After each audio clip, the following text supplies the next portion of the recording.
Padre, déjanos reflexionar en tu palabra hoy. Que cada instante de nuestra vida sea un reflejo de tu amor y de tu misericordia. No hay mejor manera que adorarte, Señor, y pasar un buen tiempo glorificando tu nombre. Es la forma como nuestro espíritu se llena. Es la forma, Señor, de esa perfecta unción, como tu palabra lo dice. Es la forma, Señor, de esa llenura de tu Espíritu Santo.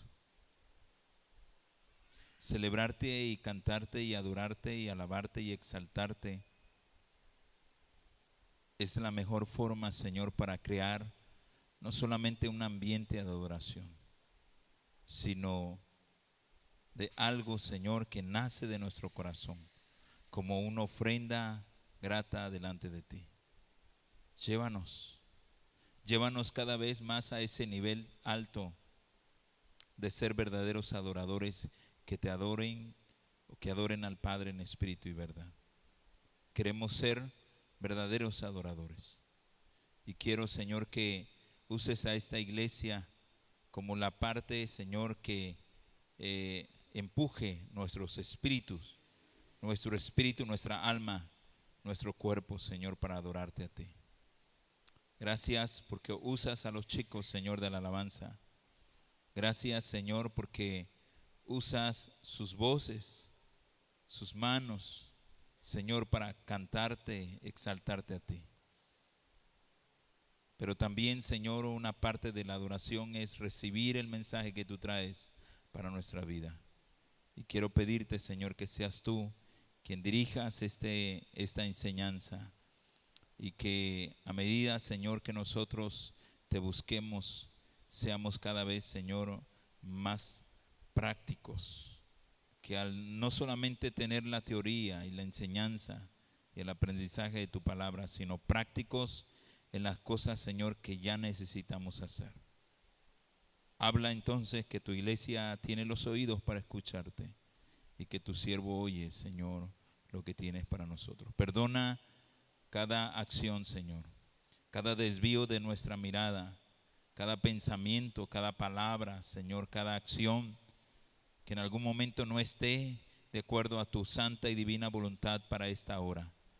Y si hay corazones todavía, Señor, no receptivos a tu palabra, si hay corazones, Señor, no fervientes, no sumisos a tu palabra, si hay corazones, Señor, aún todavía con incredulidad, Padre, toca nuestras vidas y que de esa manera hables a nuestro espíritu, porque tu palabra es viva y es eficaz, Señor, y es verdad. En el nombre de Jesús. Amén. Bien, doy gracias a Dios por la oportunidad que nos da el Señor de estar aquí otra vez, de estar emanados y disfrutar un momento de la presencia del Señor.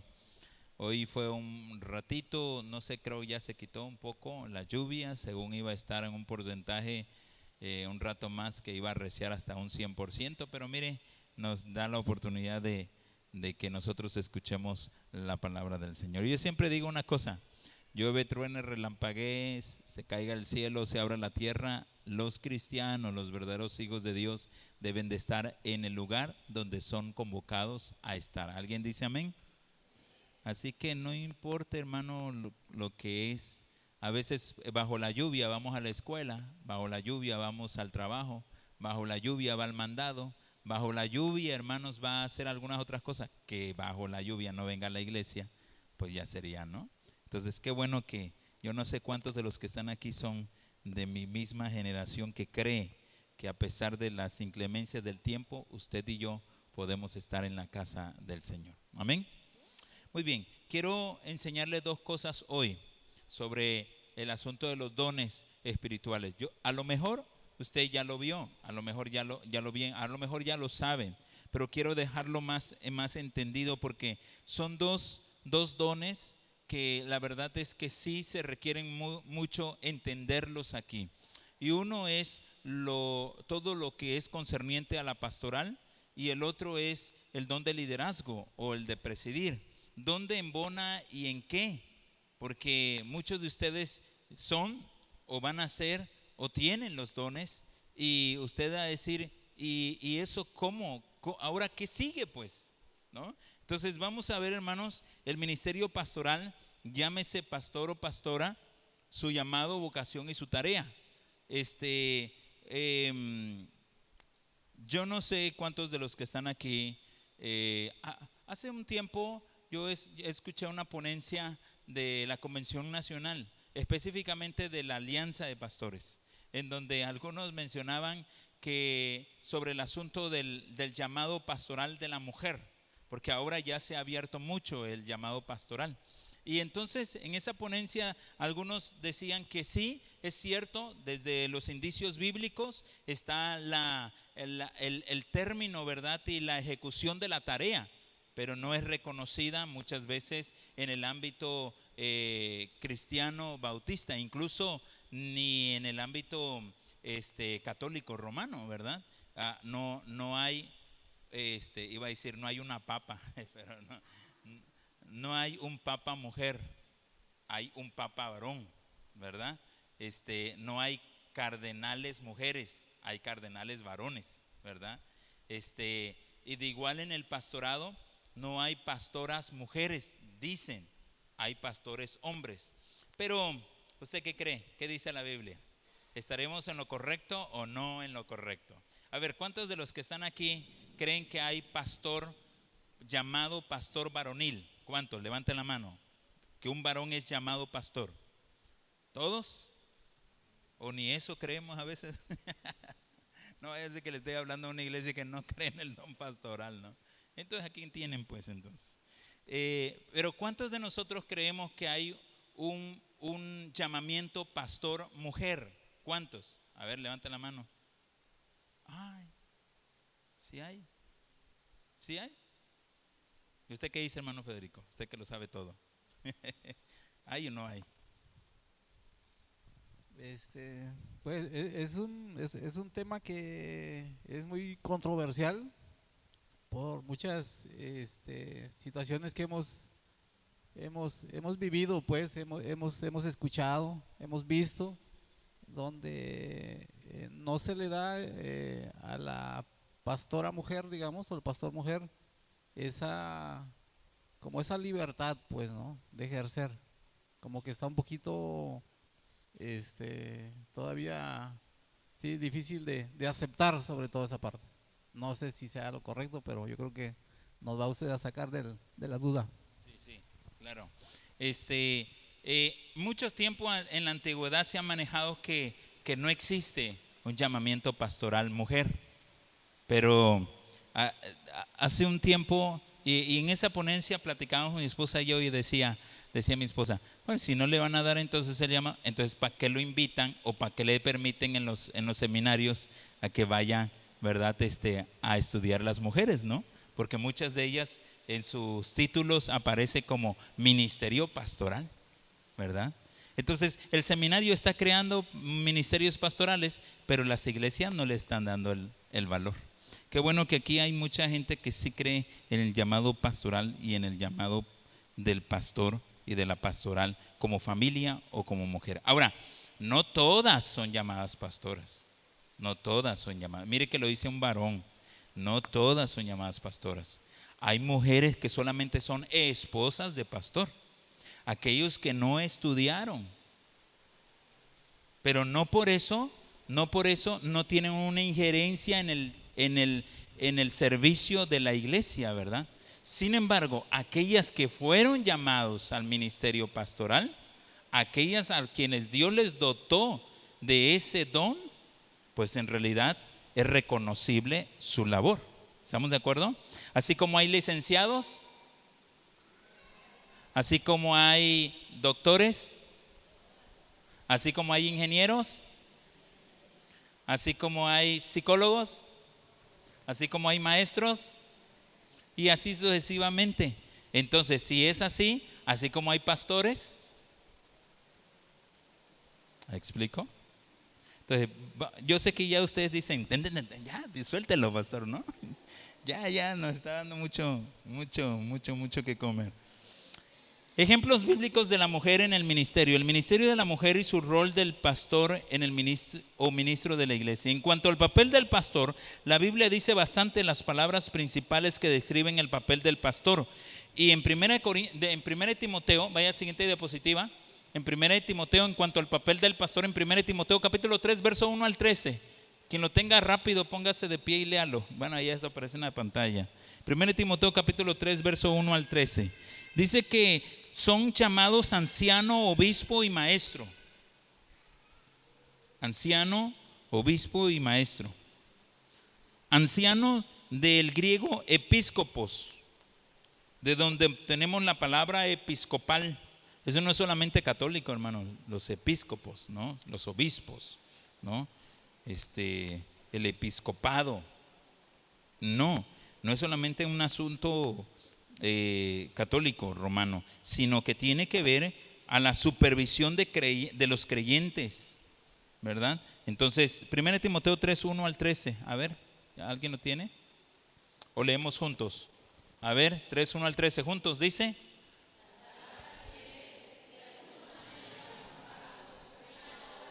siguiente.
Esa es la expresión de episcopal, ¿verdad?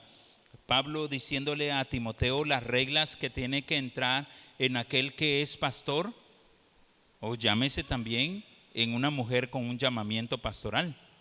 En aquel que es diácono, o llámese también en una mujer con un llamamiento diaconal, ¿verdad? Entonces, el apóstol Pablo estaba refiriéndose específicamente a ciertas personas. Yo estoy de acuerdo en que todos somos diáconos, la palabra diáconos es servicio, sí, pero en referencia al texto específico bíblico del Nuevo Testamento y en las traducciones originales, el apóstol Pablo solamente refirió esta palabra a algunos cuantos que cumplen. O sea, estoy de acuerdo que todos podemos servir, sí, pero en cuanto a llamamiento diaconal o llamamiento pastoral, ya sea mujer o varón, el apóstol Pablo se refirió específicamente a hombres y mujeres selectivos que podrían fungir en el cargo. Que no cualquiera puede estar allí en el lugar ocupando. Hay requisitos para ellos que tienen que hacer y que tienen que llamarse de acuerdo a lo que tiene que realizar según la palabra escrita. Hay reglas, hay principios. Cuando no se tiene eso, entonces ponemos a quien sea. Y a veces en el tiempo de la antigüedad, ahorita ya hemos abierto más los ojos, pero en la antigüedad era ocupar o rellenar un lugar que tenía que ser rellenado. Necesitamos diáconos y Y al hermano que nunca venía, ¿verdad? Solamente porque llevaba años en la iglesia, pero que dejó de venir por cierto tiempo, ese día le tocó ir y allí lo están poniendo de diáconos. Hay requisitos, hermano. El pastor, ¿cuántas veces hay hombres y mujeres llamados a un ministerio pastoral en las sillas o en las bancas de las iglesias, que no quieren ejercer el ministerio, que están peleando contra Dios? Pero también hay otros que fueron empujados porque era el hijo del diácono, el hijo del pastor, el jovencito que más se le vio deseo, pero no tenía ningún llamamiento y fue a dar al seminario y fue una atrocidad su vida. Esto significa que no había un llamado. Tiene que haber requisitos específicos donde uno tiene que pasar. Entonces, hablando de que se refiere a la supervisión de creyentes, el episcopado, el anciano, el obispo, el maestro, ¿verdad? Del cual Pablo habla en Timoteo 3, 1 al 13, que es la palabra que ya leímos, implica tres cosas. ¿Qué implica, hermanos? Es que ese pastor, llámese hombre o mujer, ese pastor, ¿qué implica? Implica que es un hombre que debe, o una mujer que debe enseñar, tal cual lo estoy haciendo ahorita. Tiene que sacarte de las dudas. Por eso no puede ser un neófito. Su tarea es relevante. Una palabra dicha en el púlpito, una palabra dicha tiene influencia sobre tu vida y la vida de los demás. Su tarea, hermanos, implica la enseñanza. Segunda tarea para él, ¿implica qué? Predicar a las multitudes afuera, predicar internamente, predicarte de manera personal. Y ya hablamos que la predicación es que la profecía, ¿no? Y la profecía tiene que ver con descubrir las verdades bíblicas y dártelas a conocer. Tercera tarea, ¿cuál es la tarea del pastor? Llámese hombre o mujer. Tiene que cuidar. Una de las áreas es cuidar. Usted se debe al pastor y el pastor se debe a usted. Si usted no quiere que su vida espiritual esté bajo un cuidado del pastor, mi pregunta es: ¿qué está haciendo en una iglesia donde hay pastor? Toda esa gente que en algún momento anda haciendo de su vida un teatro y de su vida una atrocidad, tiene que ser cuidado por el ministerio pastoral. Tiene que dejarse usted cuidar. La Biblia dice, ellos como quienes han de dar, ¿qué? Cuenta de usted. Yo siempre digo, yo voy a dar cuentas de aquellos que se dejen que yo les dé cuenta a Dios. Pero cuando llegue al cielo, si usted no es una oveja, sino que es una chiva loca, una cabrita que anda por allá, por acá y esto y lo otro y diciendo y haciendo cosas contrarias al pastor, yo no voy a dar cuentas de usted. Lo primero que voy a decir al Señor, este hombre o esta mujer nunca quiso someterse, ¿no? ¿Cómo vamos a dar cuentas? Y dice la Biblia, y para que lo hagan de buena gana y no quejándose. Entonces, una de las tareas de la pastoral de la iglesia es de la enseñanza, la predicación, el cuidado. Y por último, lo que estaba diciendo ahorita, ¿verdad? Tiene una autoridad. El pastor es autoridad en la iglesia. Si usted tiene problemas con la autoridad, vamos a tener un estudio específicamente sobre qué es autoridad y qué es sumisión a la autoridad. Pero si usted tiene un problema con la autoridad, no solamente usted se va a rebelar contra la autoridad pastoral de su iglesia, sino se va a rebelar contra el gobierno, contra el policía, contra el tránsito, contra el profesor, contra su jefe de su trabajo. Esas personas que no se someten a una autoridad espiritual no van a someterse a una autoridad de la sociedad o entre la sociedad. ¿Sí está entendiendo? ¿Está difícil? ¿Está complicado? ¿Cuál es su principal tarea? Hechos capítulo 6, verso 2. Vaya allá, por favor. Hechos capítulo 6, verso 2. ¿Cuál es su principal tarea? Ahí está, mire, la principal tarea del pastor. ¿Cuál es? Ya dijimos que hay una tarea, ya dijimos 4, pero en esas 4, leemos juntos, dice: entonces los 12 convocaron a la multitud de los discípulos y dijeron: no es justo que nosotros dejemos. ¿Cuál es la principal tarea del pastor? Subraye su Biblia. Si usted o no lo subraya, escríbalo. ¿Cuál es la principal tarea del pastor?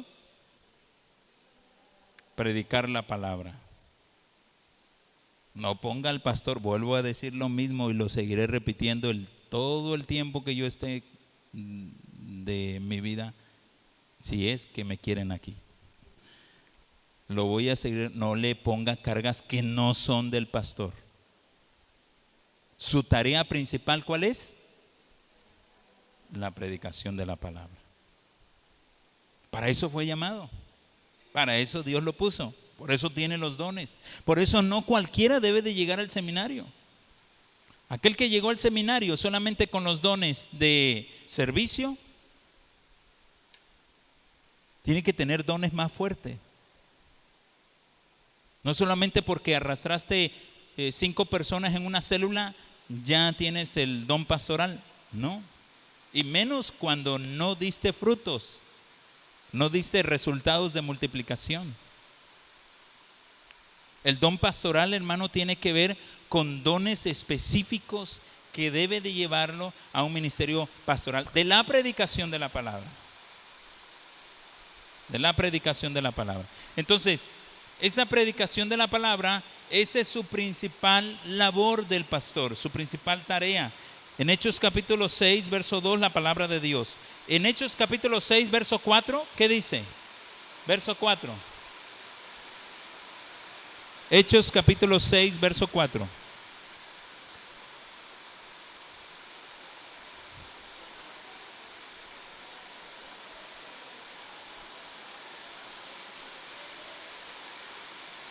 Y nosotros persistiremos.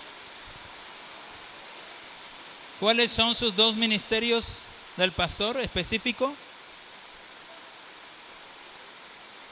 La palabra de Dios, la predicación y la oración. El ministerio de la palabra y la oración. La labor del ministerio pastoral de la mujer en la iglesia. Ahora vamos con respecto a las mujeres.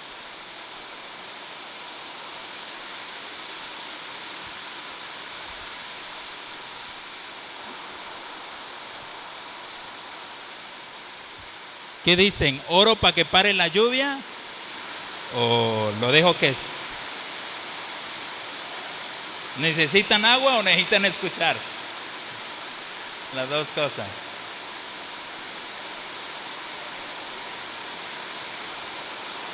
Recuerde que Elías oró para que no lloviera y no llovió.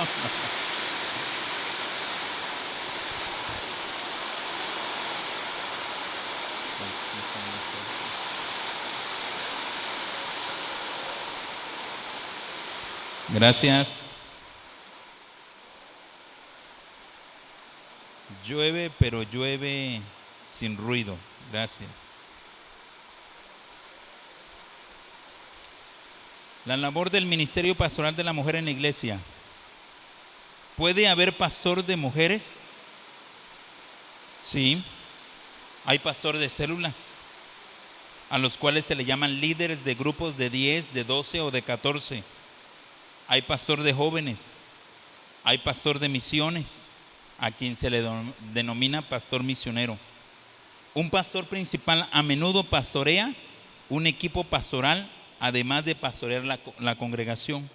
Por lo tanto, un pastor principal debe ajustarse a una norma de acuerdo con 1 de Timoteo 3, 1 al 13, que ya lo leímos, y lo mismo aparece en Tito capítulo 1, versos 6 al 9, y algunos otros roles pastorales. Pero Hace un rato yo pregunté, ¿verdad? Bueno, ya dijimos cuál es su tarea, cuál es su llamado, cuál es su vocación y todo, ¿verdad? Sobre el ministerio pastoral. Porque en los dones dijimos cuáles eran los dones del pastor, pero más no dijimos ahora qué le compete al pastor. Por ejemplo, ¿a alguno de ustedes le salió el don de el pastor? Si le salió, ahora, ¿qué tiene que ver con ese don? Ya sea como primero, segundo, tercero o cuarto don. Si es el cuarto no es muy fuerte, pero sigue siendo. Si es el primero es demasiado fuerte y hay que tomar importancia en ese don. Ahora, ¿qué sucede si cuando es hombre pues no tenemos problema? Pero cuando es mujer, ¿qué dice la Biblia? La historia del Antiguo Testamento incluye relatos sólidos de liderazgo femenino en muchos roles, tales como los siguientes ejemplos dignos de destacar. Por ejemplo, siguiente diapositiva. Bueno, no sé si lo tenga, pero si no, vamos adelante para que nos deje, porque si no, no nos deja el agua. Miriam fue profetisa en Israel durante el Éxodo junto a sus hermanos Moisés y Aarón. Éxodo capítulo 15, verso 20. ¿Alguien que lo tenga rápido? Éxodo capítulo 15, verso 20. La mujer y su papel en el rol pastoral. Miriam fue profetisa en Israel durante el Éxodo. Éxodo 15, 20. Mira, ahí está. Leemos juntos, dice: y María, la profetisa, hermana de Aarón, tomó un pandero en su mano y todas las mujeres salieron en pos de ella con pandero y danza. ¿Era un ministerio pastoral de María, sí o no? Sí. Dice ahí que era profetisa, pero mire quiénes salieron detrás de ella. ¿Quiénes? Mujeres. Cuando un pastor es pastor, la gente le siga. ¿Qué dijo Jesús? Mis ovejas y me sigue. Un pastor debe tener gente que le siga. Si dentro de la iglesia no hay gente que le siga, no es pastor de esa iglesia. Pero si hay gente que le sigue, entonces quiere decir que hay un pastorado. Entonces en la mujer, en el caso por ejemplo de María, que era profetisa, era una mujer con un llamado penetrante al ministerio pastoral, tanto que ella fue una de las que le produjo problema a su propio hermano Moisés, por su liderazgo fuerte, por su don pastoral que tenía con las mujeres. Siguiente, una mujer llamada Débora en Jueces capítulo 4 y verso 5, capítulo 5, perdón. Jueces capítulo 4 y Jueces capítulo 5. Débora no solamente era profetisa, era jueza. Dirigió a Baruc para que guiara al ejército de Israel hacia un combate exitoso contra los opresores. Todo un pueblo se le unió a Débora. Y esta mujer pastoreó las vidas de ellos. E incluso pastoreó a un hombre llamado Barak. Entonces, ahí está la enseñanza sobre estas mujeres que fueron muy fuertes en el ministerio pastoral. Estamos hablando de la Biblia en el Antiguo Testamento. Ahora, hay otros recursos. Por ejemplo, otra más. Hulda también profetiza. Vaya a 2 de Reyes capítulo 22, verso 14 al 20. Yo quiero que vaya a este pasaje. Segundo de Reyes 22, 14 al 20. Hulda también profetiza, autenticó el rollo de la ley encontrado en el templo y ayudó a iniciar la reforma religiosa en los días de Josías. Una mujer con un ministerio pastoral ponderante con las naciones, con las mujeres y con los hombres de la nación. ¿Ya lo tiene? 2 de Reyes 22, 14 al 20. Ahí está, mire, 14 hasta el 20. Vamos a leer juntos. Dice:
Bueno, ahí está, ¿no?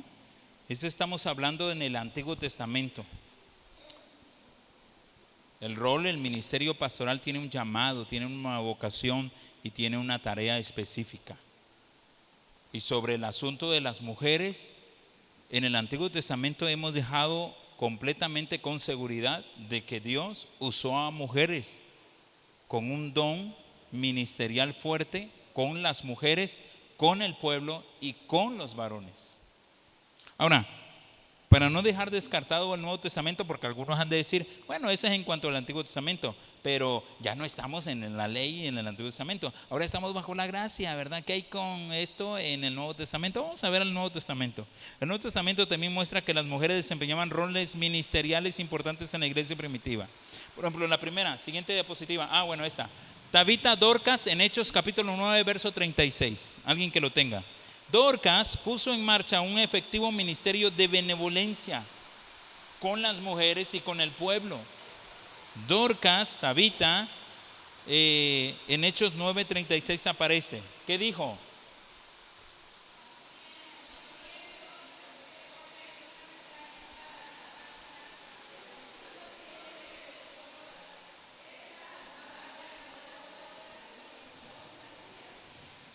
El ministerio de las mujeres en el libro de los Hechos, específicamente en el tiempo del apóstol Pablo, fueron fuertemente. Había un ministerio de la pastoral de parte de ellas. Entonces hay un gran valor en las mujeres en un ministerio dentro de la iglesia. La siguiente, las cuatro hijas solteras de Felipe, Hechos 21, 8 y 9. Las cuatro hijas solteras de Felipe que eran profetisas reconocidas.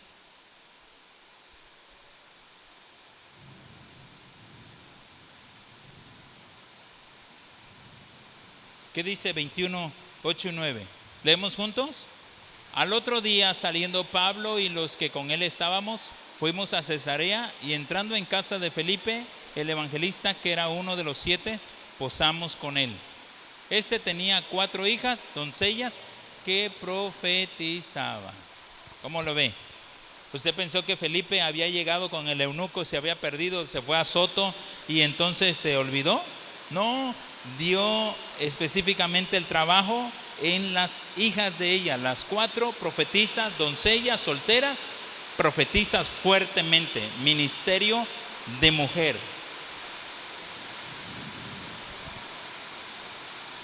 Siguiente diapositiva, en la misma diapositiva, por favor. Una antes. Priscila, entre otras, por ejemplo, Romanos 16, 3 al 4. Priscila, Romanos 16, 3 al 4.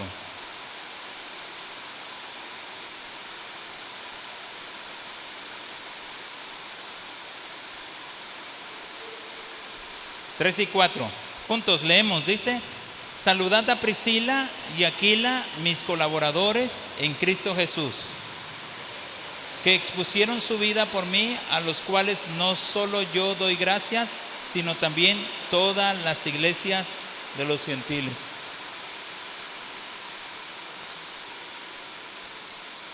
De los gentiles. Yo ya me bañé. Ahí está Priscila también haciendo fuertemente el ministerio de la pastoral, ¿verdad? Priscila. El ministerio pastoral de ambos se da a conocer. Por ejemplo, igual Pablo saluda a muchos colegas ministeriales, entre los cuales muchos eran mujeres. En esos saludos, la palabra que Pablo usaba para hablar del trabajo era copiao, que significa labor. Por ejemplo, aparecen mujeres como María, Trífena, Trifosa y Pérsida, según Romanos 16, 6 al 12. Es una que utiliza con frecuencia para su propia labor ministerial.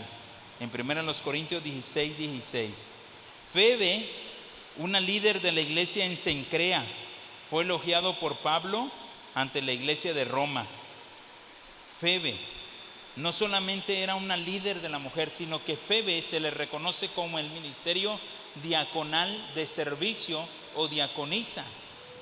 Y se le reconoce en el trabajo ministerial en las cartas de Pablo a los romanos.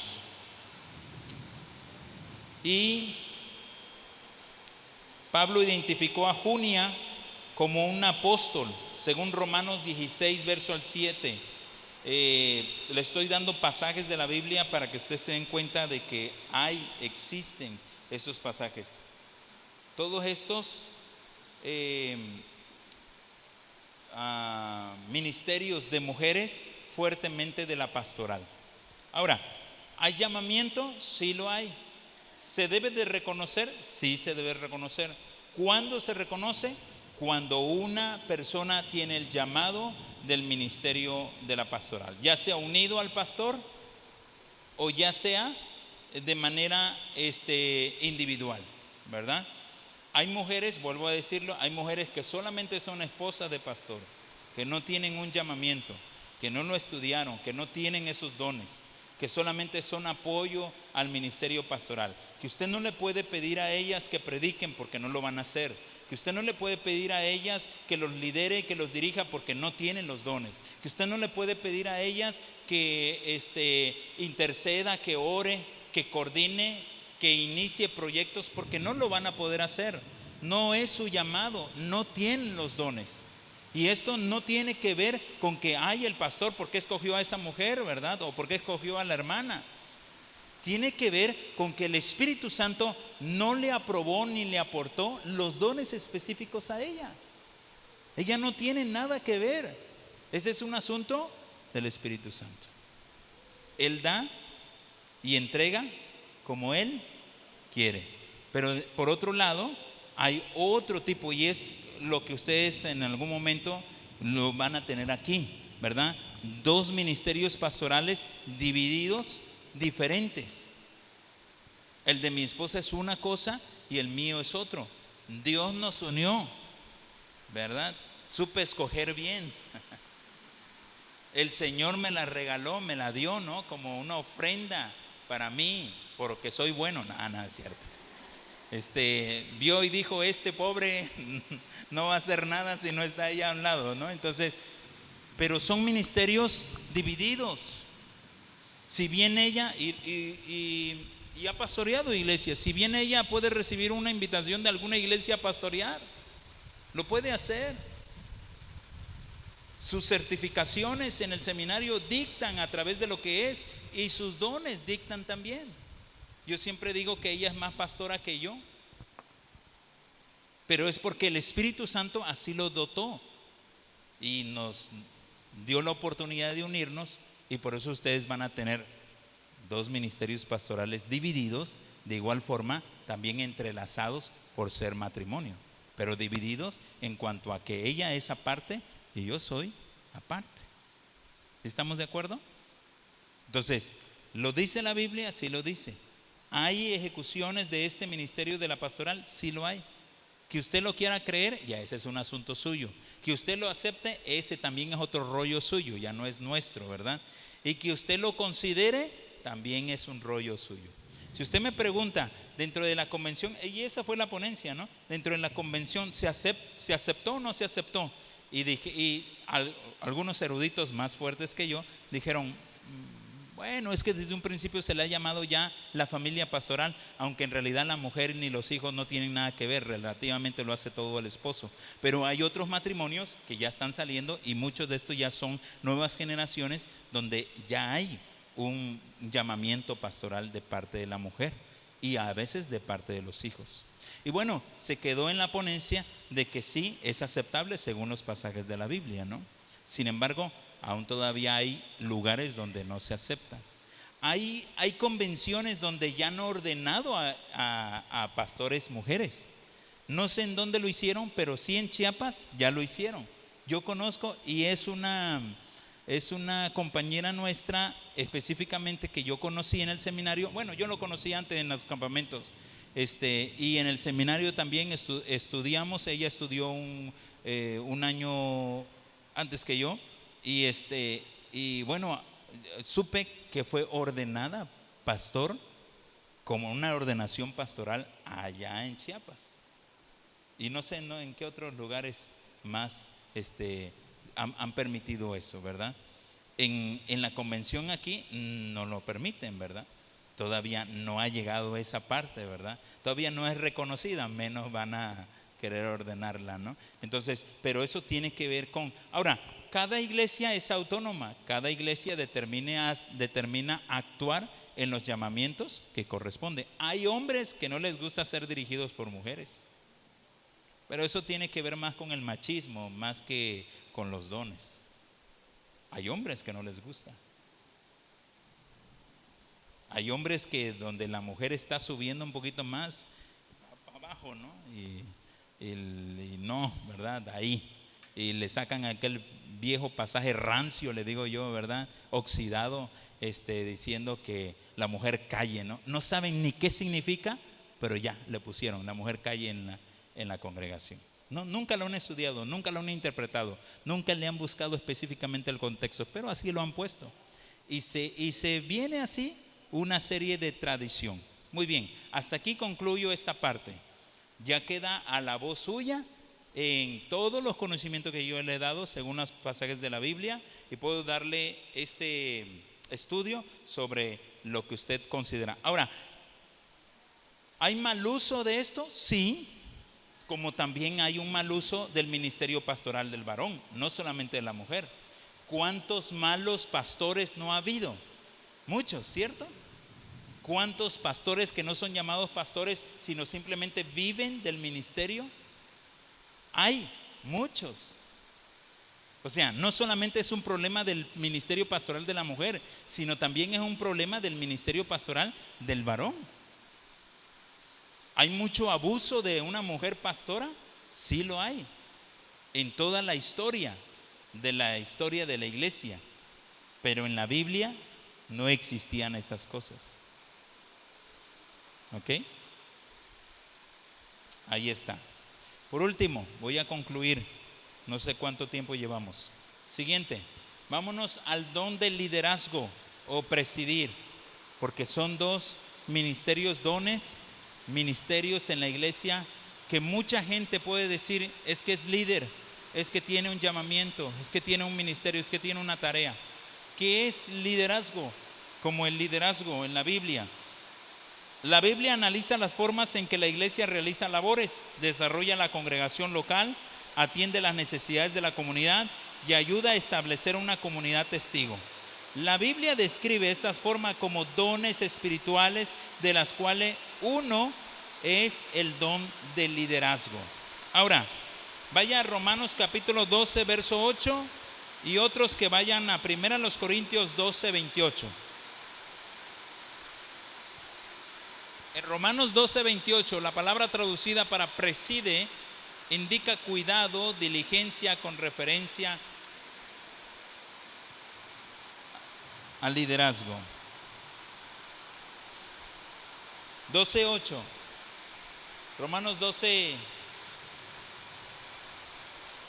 28. 12:8. 12:8. Ahí está, juntos. El que exhorta, el que reparte, el que preside, el que hace misericordia con alegría. Ahora, 1 Corintios 12, 28.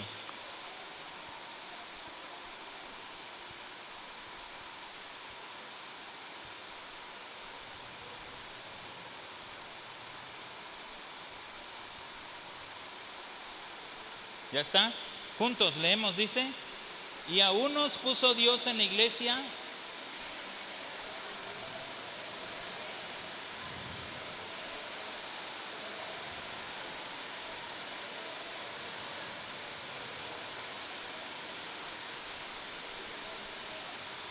muy bien. Entonces, ahí aparece, hermanos, lo que tiene que ver con el liderazgo, ¿verdad? Ahora, La palabra griega traducida para liderazgo o presidir es la palabra griega que viene como regir o como gobernar en esos versículos.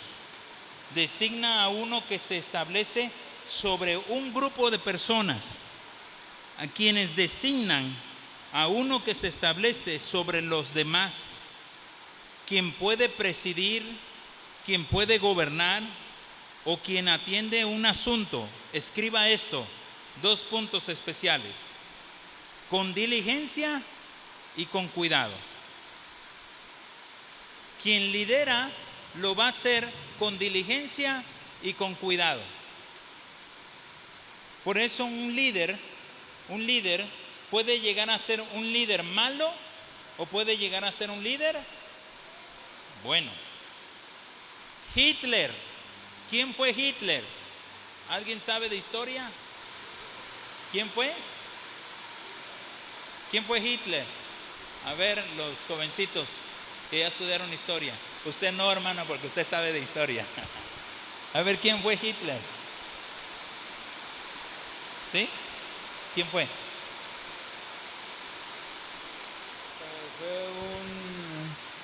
Bueno, prácticamente es un personaje histórico de que el causante de la Primera y Segunda Guerra Mundial, ¿no? Excelente. Un alemán, ¿no? ¿Y Hitler quién fue? ¿Fue un líder, sí o no? ¿Sí? ¿Pero qué tipo de líder? Nerón. ¿Alguien sabe de historia? ¿Quién fue Nerón? Un líder. ¿Pero fue un líder malo? Alejandro el Grande. ¿Quién fue Alejandro el Grande? Un líder. ¿Malo o bueno? ¿Malo o bueno? Bueno. Sí. El Chapo. ¿Quién fue el Chapo? ¿Fue un líder o no? ¿Sí o no? ¿Pero qué líder fue? Malo. Para lo malo. Pablo Escobar Gaviria. ¿Quién fue? Un líder. ¿Palo? Malo. Un líder tiene que gobernar. Un líder gobierna y ejerce sobre los demás, pero en su liderazgo lo debe de hacer con cuidado y con mucha diligencia, porque en la diligencia y el cuidado está para que se haga un líder bueno. Cuando no hay cuidado ni diligencia, se hace un líder malo. Entonces, aquellos que tienen el don de presidir, a ver, levanten la mano, ¿quiénes le salieron el don de presidir? Presidir.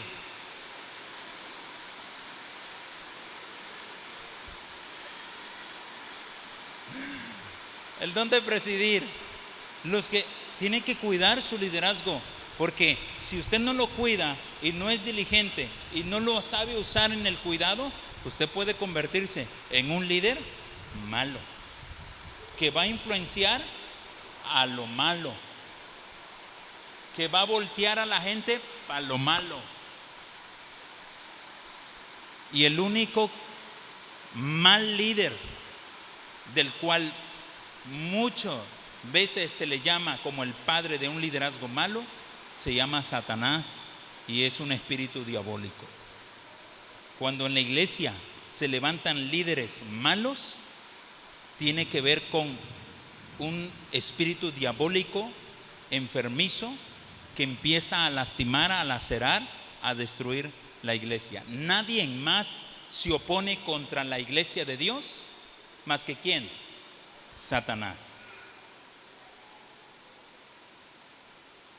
Y Satanás puede entrar, perdón, con todo respeto, puede entrar en cualquier persona.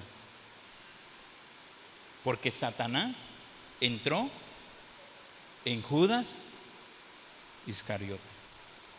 Que Jesús en la última cena tuvo que decirlo: si lo vas a hacer, hazlo ya. Y no te estés quemando tú solo. O sea, si lo vas a emprender, hazlo ya. porque tengo ganas ya de sufrir lo que tengo que sufrir por el mundo. Entonces el diablo llenó la mente y la conducta de Judas. El diablo fue también quien entró en Pedro, siendo el mismo Pedro.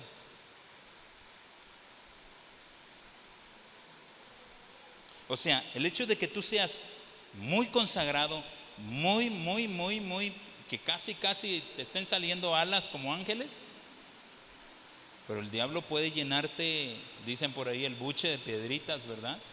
Para que actúes a lo malo.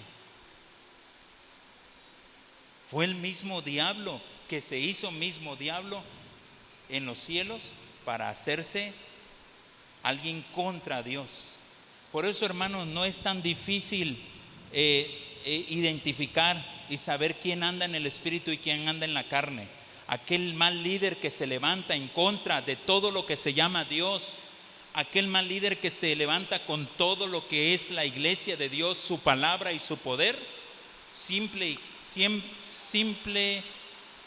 manera, es un hombre que el diablo ha entrado en él y lo ha hecho en su carnalidad actuar de una manera que no es cristiana.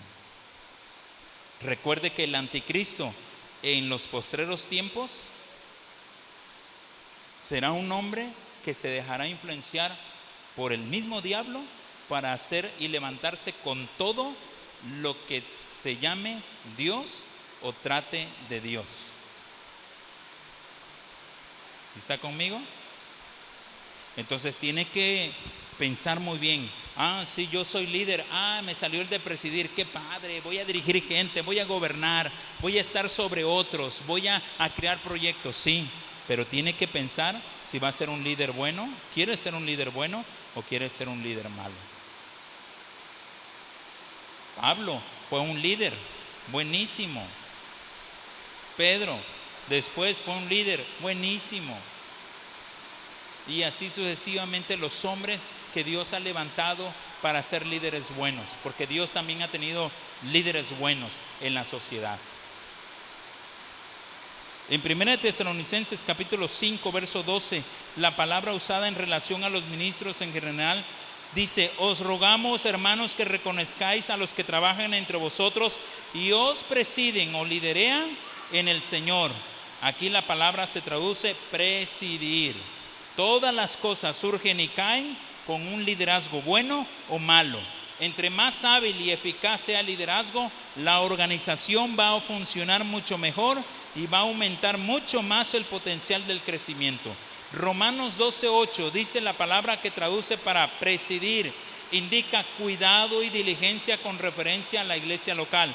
El que preside está por atender con constante dedicación su trabajo, que consiste en velar por el rebaño que Dios le ha conferido, y está dispuesto a sacrificar su comodidad personal para cuidar ovejas que son totalmente necesitadas. Voy con 2 y con esto concluyo. Diapositiva, gracias. En primer lugar, lo primero, leemos juntos. Ellos reconocen que su posición es por el nombramiento del Señor y están bajo la dirección de Dios. Lo primero que reconoce un buen líder es que es un nombramiento que Dios le ha dado, le ha conferido, que se lo ha puesto a través del Espíritu Santo en los dones. Ningún líder debe de ser líder si no tiene los dones. Yo puse al hermano tal, pues porque me cae bien. Si no tiene el don de presidir, tache, sáquenlo de ahí. Es que yo puse a la hermanita tal porque pues jala gente, ¿verdad? Y en algún momento, pues, si no tiene el don de presidir, te va a crear problemas. Y usted, si yo no tengo los dones, hágase a un ladito. Hay otros que sí lo tienen. El Espíritu Santo nunca se equivoca. Dios nunca se va a equivocar y la iglesia va a ser súper bendecida con esto. Segundo, y con esto voy concluyendo. En segundo lugar, juntos, dice, siguiendo el ejemplo de Jesús, el talento o el talentoso líder juntos, también vive para servir a aquellos a quienes Él dirige y no para ser servido o señorear sobre ellos, según Mateo capítulo 20, verso 25 al 28. ¿Qué hizo Jesús antes de la última cena como buen líder? Dice que la historia era que en la antigüedad los primeros hombres y mujeres en la sociedad que llegaban a la casa de alguien como un invitado, el anfitrión tenía que ceñirse la toalla, tomar una bandeja con agua y lavarle los pies. En la última cena, antes de la última cena, Jesús, al estar con los discípulos, no vio que nadie tomara ese liderazgo. Estaban en la graduación los discípulos y todos querían tener parte y suerte. Dos de ellos, hermanos, la madre de ellos, de Jacobo y de su hermano, llegaron a pedirle que le dieran los mejores lugares. Y Jesús le dijo: yo no soy el que puedo repartir los lugares a diestra y siniestra mía. Eso le toca al Padre y ellos tienen que ganárselo. Entonces, ¿qué sucedió? Jesús tomó la toalla, se la ciñó, se la puso y luego tomó la bandeja con agua y empezó a lavarle los pies de los discípulos.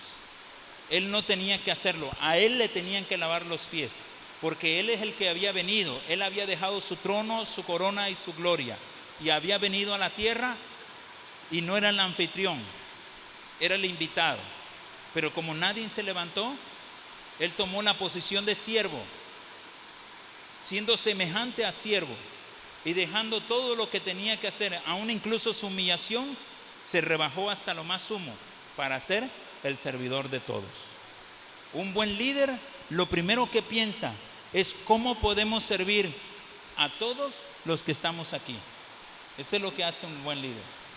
Un buen líder intenta, lo primero que debe de hacer es ayudar a los demás a ir sobre el mismo fin, siendo él primero como ejemplo en la misma humillación.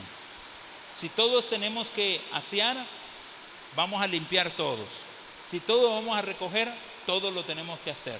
Y el líder siempre pone el ejemplo.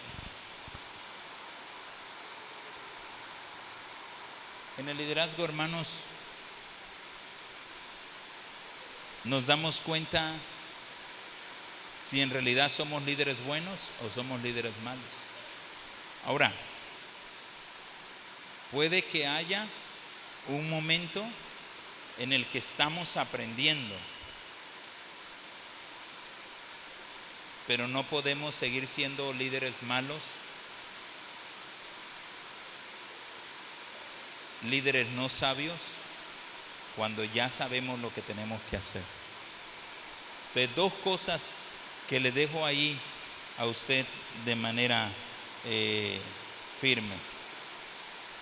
Reconocer la posición, el nombramiento que es del Señor y que está bajo la dirección de Dios. Y en segundo, siguiendo el ejemplo de Jesús, un líder talentoso vive para servir a aquellos a quienes Él dirige y no para ser servido o para enseñorearse sobre ellos. ¿Alguna pregunta acá sobre el liderazgo? Entonces, con un liderazgo, como líder, puedes estar o gobernar sobre muchos, pero eso no te quiere decir que ellos te deben a ti. Al contrario, estar asumiendo una posición donde tú te debes a ellos. Por eso, hermanos, un líder gobernante en la ciudad o en el pueblo o en la nación, ellos se deben a nosotros, no nosotros nos debemos a ellos. Ese es cuando es un líder gobernante en la nación. ¿Sí está entendiendo? Yo creo que de un 50 del estudio hoy, de un 100% entendió un 50, porque el otro 50, ¿qué dijo? No se entendió, ¿verdad? Con la lluvia. Pero es eso. Entonces, en el liderazgo, esa es la parte importante del liderazgo. Darse a otros. ¿Eres líder? Sí. ¿Qué tipo de líder vas a ser? Y segundo, el ministerio pastoral, ¿verdad? ¿Cuál es su tarea, su llamado y su vocación? Y también hay ministerio de la pastoral en la mujer, ¿verdad? Es reconocido en la Biblia y solamente es cuestión de que usted lo crea, lo ejecute y lo haga valer. ¿Sale? Vamos a ponernos de pies y vamos a orar y agradecerle al Señor la oportunidad que nos da de estar aquí.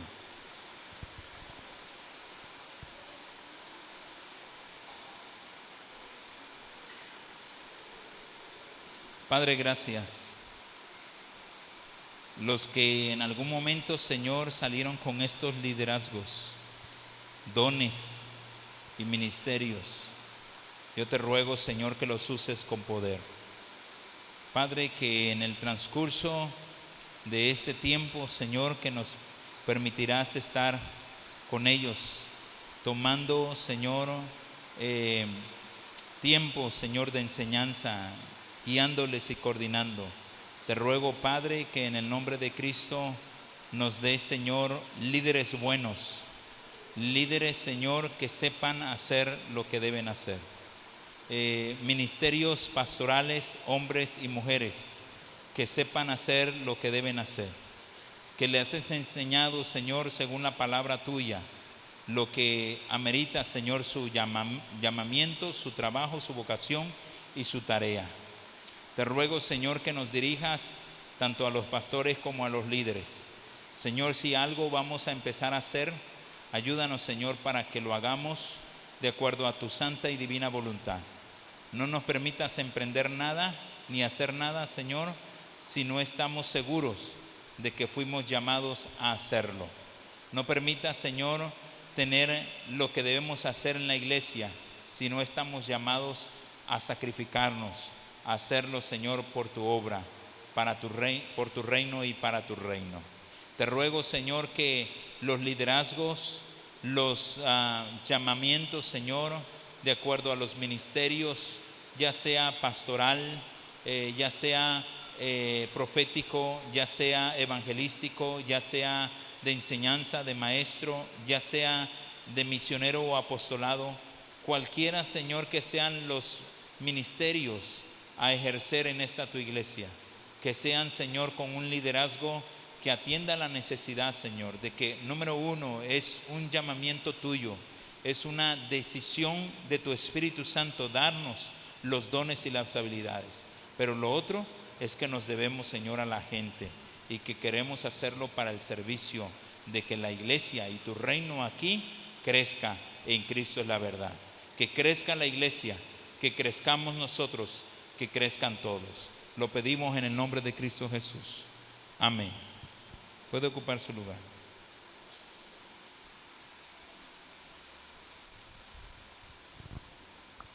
Bueno, gracias a Dios por su palabra. Gracias porque aprendimos un poquito más. Sé que la lluvia de repente no dejaba escuchar bien, pero gracias a Dios por la lluvia. Gracias porque ya refrescó.